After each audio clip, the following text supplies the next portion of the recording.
Hi guys, so welcome to the first of the DIY Fridays. As you can see, I started off with this plain white cotton blend Playsuit from Asos.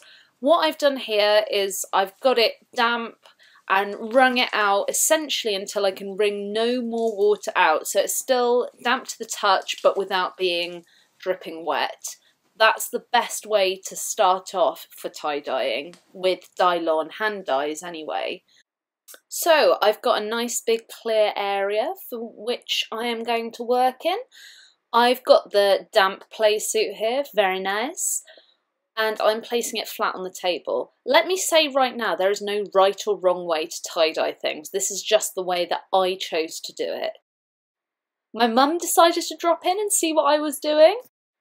So I am taking the centre of the Playsuit top and I'm twisting it around like a cinnamon swirl type thing, and I'm sort of tucking in the little extra edges and tying up with rubber bands.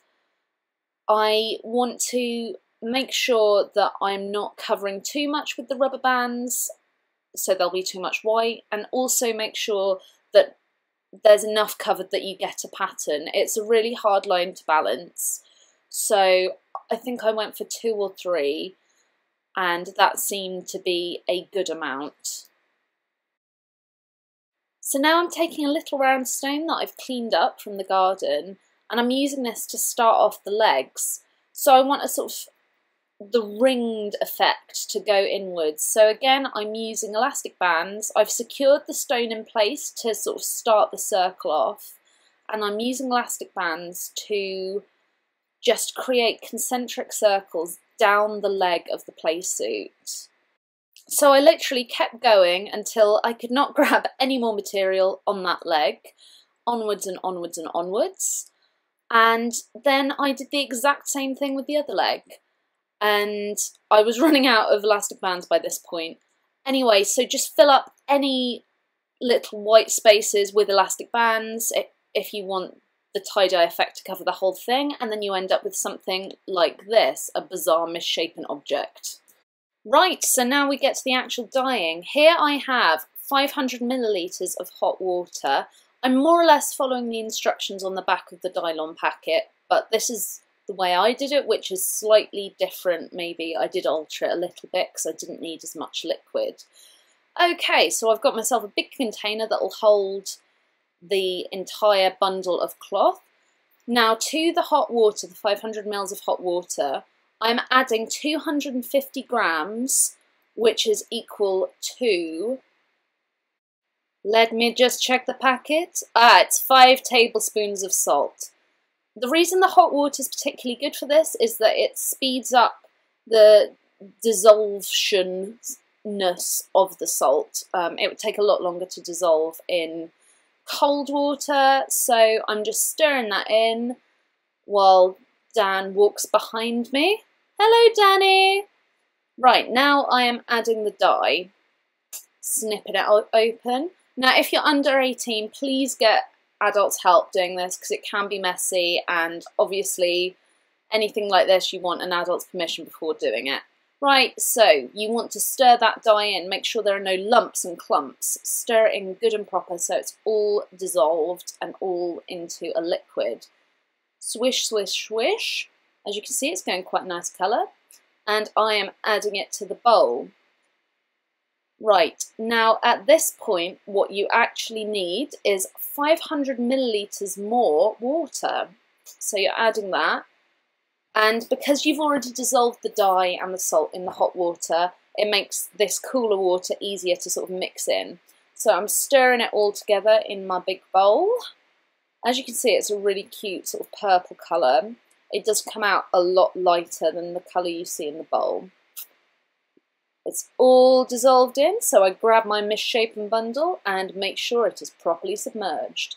They do advise you wear gloves. I didn't because I'm a rebel like that, but I'm avoiding putting my hands in the dye for obvious reasons.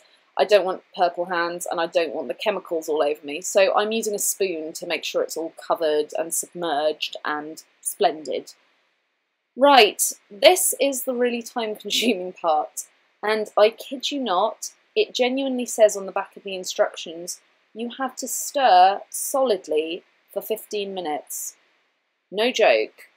And okay, the word they use is agitate, so you don't have to stir it like you're a witch stirring a cauldron. As you can see, I'm just moving it around gently, just to make sure there's some movement in the bowl and that the dye is getting to all the parts of the fabric.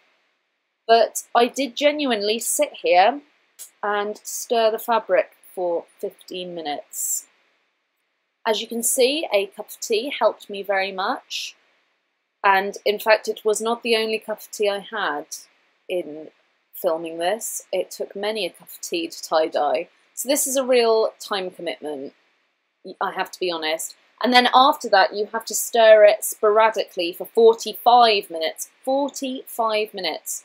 But I only stirred every like 3 or 4 minutes during that 45-minute time frame. So, you know, you have a bit more leniency and you don't have to sort of sit by the bowl constantly for that. But it is still, you know, you have to dedicate some real time if you want to do this. At least an hour and a half of your day. Right, so this is after I've been agitating for a goodly amount of time.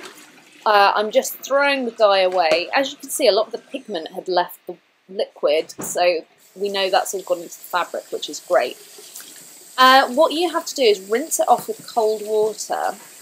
Now, doing that just stops the dye from being active, I think. I'm not 100% sure on that, so I apologise. Any Dylon representatives out there, I may be lying to you. Anyway, so you rinse it off, and I started to take off my rubber bands at this point, which was a very exciting moment for me because I could see how the tie-dye went. I'm struggling to do this one-handed, I'm not going to lie. What you do after this, after you've rinsed it out with cold water, is put it on a cool wash, so a 15 or 30 degree short cycle. And I would not personally wash at any higher temperatures than this for this garment. Now, here is the finished piece. I'm really happy with how it turned out. As you can see, Dan approves also. Some really cool different patterns are going on here, and also you've got these sort of pinkish bits which I think are quite nice. So if you let me know how your tie-dyes go, if you decide to have a go, I'd really love to see some video responses or some photos or just some comments. So I'll leave you on this ridiculously zoomed in piece of lilac tie-dye, and I'll see you later. Bye-bye!